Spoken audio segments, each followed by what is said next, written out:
அன்புள்ளம் கொண்ட மிதுனராசி அன்பர்கள் அனைவருக்கும் வணக்கம். பாமனை ஜோதிடம் சேனல் சார்பாக உங்கள் அனைவரையும் அன்போடு வரவேற்கிறோம். இந்த பதிவுல நம்ம ஏப்ரல் மாசம் 2025 ஏப்ரல் மாசம் மிதுன ராசி அன்பர்களுக்கு எப்படி இருக்கு அப்படின்னு பார்க்க போறோம். மிதுன ராசியை பொறுத்துள்ள காலபுருஷத்துல 3வது வீடா இருக்கு. இந்த வீட்டுக்கு அதிபதி புதன். இந்த வீட்டில் இருக்கக்கூடிய நட்சத்திரங்கள் மிருகசீர நட்சத்திரம், திருவாதிரை நட்சத்திரம், புனர்பூச நட்சத்திரம். பொதுவாக இந்த ராசியில தான் இப்போ உங்க மிதுன ராசியில செவ்வாய் இருக்காரு. உங்க ராசிக்கு 12ஆம் இடத்துல குரு பகவான் இருக்காரு. உங்க ராசிக்கு 10வது இடத்துல ராகு, சுக்கிரன் வக்ரமா இருக்கு. புதன் உங்க ராசியாதிபதி புதன் வக்ரமா இருக்கு. உங்களுக்கு 9வது வீட்டுல சனி பகவான் இருக்காரு. உங்களுக்கு 4வது வீட்டுல கேது இருக்கு. சூரியன் இந்த மாசம் 15 தேதிக்கு மேல உங்களுக்கு ராபஸ்தானத்துக்கு வந்துடுறாரு.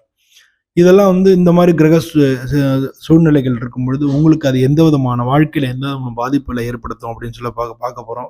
உங்களுக்கு வேலை எப்படி இருக்கும், தொழில் எப்படி இருக்கும், பணபரவினங்கள் எப்படி இருக்கும், குடும்பம் எப்படி இருக்கும், உடல் நலம் எப்படி இருக்கும், முக்கியமான இந்த ஏப்ரல் முக்கியமான காரியங்கள் செய்யறதுக்கு சாதகமான நாட்கள்லாம் எது, உங்களுக்கு அந்த தவிர்த்துக்க வேண்டிய பாதகமான நாட்கள் எது அப்படின்றதையும் நம்ம சொல்ல போறோம். அந்த தேதியெல்லாம் நம்ம சொல்ல போறோம்.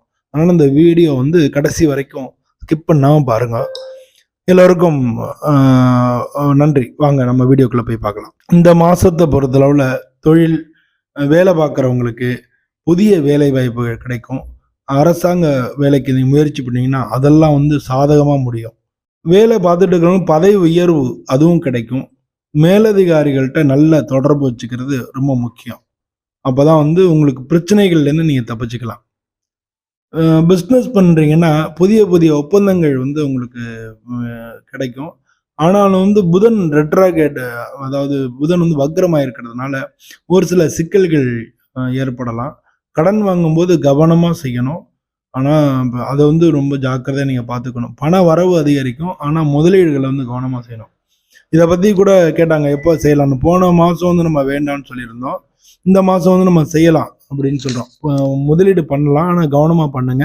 கடன் வாங்குற தவிர்த்துருங்க அப்படின்னு நம்ம சொல்கிறோம். இந்த வெளிநாட்டிலேருந்து என்கிட்ட நிறையா பேர் கேட்குறாங்க, இந்த மாதத்துக்கு என்ன தேதியெல்லாம் நம்ம பண்ணிக்கலாம்னு சொல்லி. அந்த தேதியெல்லாம் கூட நம்ம பண்ண போகிறோம். இப்போ நமக்கு இந்த மலேசியா, பிரான்ஸு, யூகே, யூஎஸ் இது மாதிரி பல இடத்துலேருந்து கேட்கும்போது இதெல்லாம் முக்கியமான கேள்வியாக கேட்குறீங்க. இப்போ நம்ம முயற்சி பண்ணலாமா அப்படின்றதெல்லாம் அதெல்லாம் நம்ம சொல்ல போகிறோம். இப்போ வெளிநாட்டில் இருக்கும்பொழுது நம்ம பரிகாரத்துக்கு என்ன பண்ணணும் அப்படின்றதெல்லாம் நம்ம கேட்குறீங்க. நீங்கள் வீட்டில் வணங்க வேண்டியதை பற்றியும் நம்ம சொல்கிறோம். அதனால் இதெல்லாம் நீங்கள் கேட்டு அது மாதிரி நம்ம பண்ணும்பொழுது வாழ்க்கையில் நமக்கு நல்ல முன்னேற்றங்கள் கிடைக்கும். வருமானம் நிலையாக இருக்கும். பழைய கடனை நீங்கள் அடைக்கிறதுக்கான வாய்ப்புகள் மிக மிக அதிகமாக இருக்குது.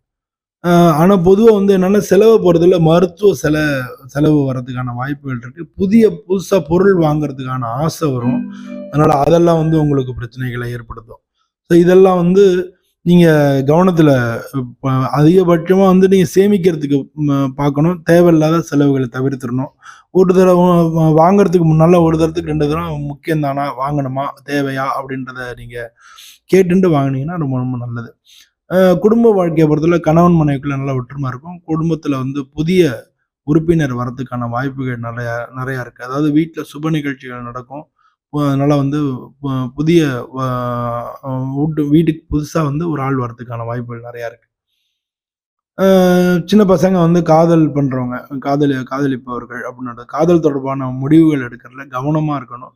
சிலருக்கு மனக்கசப்புகள் ஏற்படலாம்.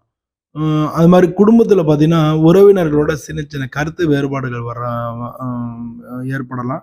பொதுவாக வேலை அதிகமாக இருக்கிறதுனால மனசு கவலைப்படும். அதனால் மனசு அது மாதிரி அழுத்தம் ஏற்படும் பொழுது நீங்கள் உங்களுக்கு பாட்டு கேட்கறது, தியானம் பண்ணுறது, யோகா பண்ணுறது, உங்களுடைய கவனத்தை திசை திருப்பிக்கிறது, அது மாதிரி நல்ல ரெஸ்ட் எடுக்கிறது, இந்த மாதிரிலாம் பண்ணும் பொழுது அதுலேருந்தெல்லாம் நம்ம தப்பிச்சுக்கலாம். ஆரோக்கியத்தை பொறுத்தளவில் உடல்ல சின்ன சின்ன பிரச்சனைகள் வரலாம். ஏன்னா இப்போ நமக்கு அக்னி நட்சத்திரம்னு சொல்லுவோம். சூடு அதிகமாக இருக்கக்கூடிய டைம். அதனால நிறைய தண்ணி கொடுங்க. டீஹைட்ரேஷன் ஏற்படுத்தின வாய்ப்புகள் நிறையா இருக்குது. அதனால ஜெரிமான பிரச்சனைகள் ஏற்படுற வாய்ப்புகள் நிறையா இருக்குது. அதனால ஃபைபர் ஃபுட்டுன்னு சொல்லுவாங்க. அந்த மாதிரி நம்ம நார் சத்து உள்ள உணவுகளை சாப்பிட்றதும் நல்லது.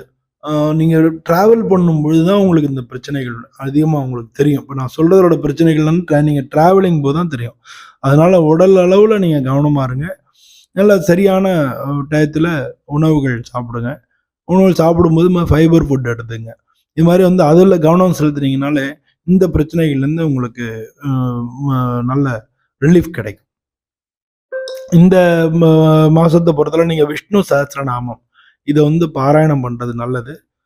புதன்கிழமை பசுமாட்டுக்கு வந்து புதன்கிழமை அன்னைக்கு ஏதாவது கீரை வாங்கி கொடுக்கறது, அதுக்கு உணவு அளிக்கிறது நல்லது. வியாழக்கிழமை அன்னைக்கு குரு பகவானை வழிபடுறது நல்லது. இது மாதிரி வந்து இந்த 3ஐயும் நம்ம பண்ணிக்கிறது வந்து இந்த மாசத்தை பொறுத்தவரை நமக்கு நல்ல பலன்களை தேடி கொண்டு வந்து கொடுக்கும். இந்த மாசத்துல வந்து நமக்கு நல்ல சாதகமா மகிழ்ச்சியா இருக்கிறதுக்கு, செல்வம், முன்னேற்றம் இதுக்கெல்லாம் சாதகமான நாட்களா இருக்கிறது ஏப்ரல் மாசம் 4, 8, 13, 18, 23, 27 இந்த நாட்கள்லாம் நல்லா இருக்கு. நீங்க தவிர்த்துக்க வேண்டிய நாட்கள்லாம் ஏப்ரல் மாசம் 6, 11, 20, 25, 30 இந்த நாட்கள்லாம் நீங்க தவிர்த்துக்கிறது நல்லது. பொதுவாக இந்த வீடியோவை நீங்கள் உங்களுக்கு பிடிச்சிருந்ததுன்னா லைக் பண்ணுங்க, சப்ஸ்கிரைப் பண்ணுங்க, உங்கள் ஃப்ரெண்ட்ஸுக்கெல்லாம் ஷேர் பண்ணுங்க. உங்களுடைய கமெண்ட்ஸ் எது இருந்தாலும் அதையும் நீங்கள் பதிவிடுங்க. எல்லா விதமான பிரச்சனை விடுபட்டு சாமியை வழிபட்டு உங்கள் வாழ்க்கை ரொம்ப முன்னேற்றமாக இருக்கணும் அப்படின்றத நானும் பிரார்த்தனை பண்ணிட்டு உங்கள்கிட்ட விடைபெறுகிறேன். நன்றி, வணக்கம்.